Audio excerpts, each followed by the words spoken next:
Yeah, so on this corner we had a lunch counter from 1891 to 1909, 14 by 14 foot structure. So most of the stuff we find on this corner is related to that. History and the past are not synonyms. When we disentangle the difference between history and the past, we illuminate the process by which we understand what came before us. The past, as philosopher of history Alan Munslow notes, is something that actually did happen, be it a political movement, an economic process, or an event as small as taking out the trash. But these happenings do not exist for us today apart from a few surviving bits of evidence, artifacts, documents, memories, oral histories, and the like. Munslow further explains that history, quote, is a language-based manufacturing process in which the written historical interpretation is assembled or produced by historians, end quote. In other words, history is an epistemology, a knowledge of the past that can only exist for the reader, the hearer, and the consumer when someone writes, tells, or produces a historical narrative.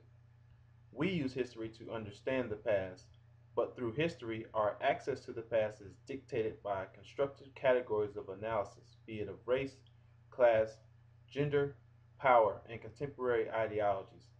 History then is as much a product of how we write as it is what we write.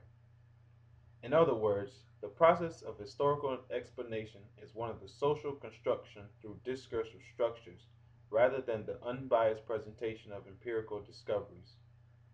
Using the archaeological remains of the Mann-Simons family as a lens through which limitations of historical narratives may be investigated, Dr. Jacob Crockett and I researched and literally uncovered the past.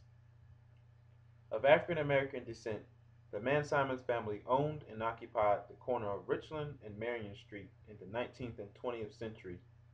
This space included a main house at 1403 Richland Street, a lunchroom at 1401 Richland Street, a grocery at 1407 Richland Street, a small three-room structure at 1407 Richland Street, and a smaller house that was situated directly behind the main house at 1904 Marion Street.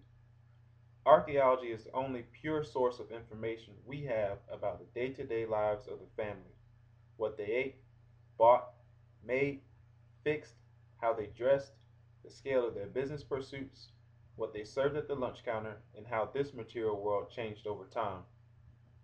Archaeology and documents together afford us an opportunity to ask not only how the family's material world changed in the context of local and national societal changes, but also what these changes might have meant for the family and what these changes might tell us about the world today.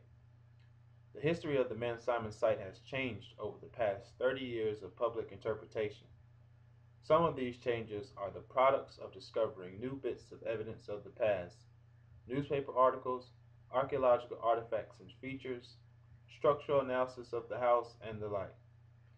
These significant discoveries work collectively to highlight the past and in doing so reveal an enlightening presence in downtown Columbia, South Carolina's history.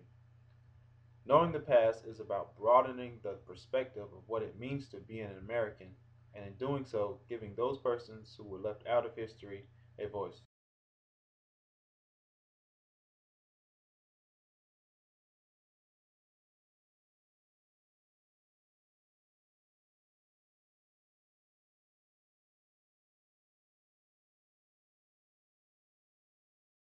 And right there going to be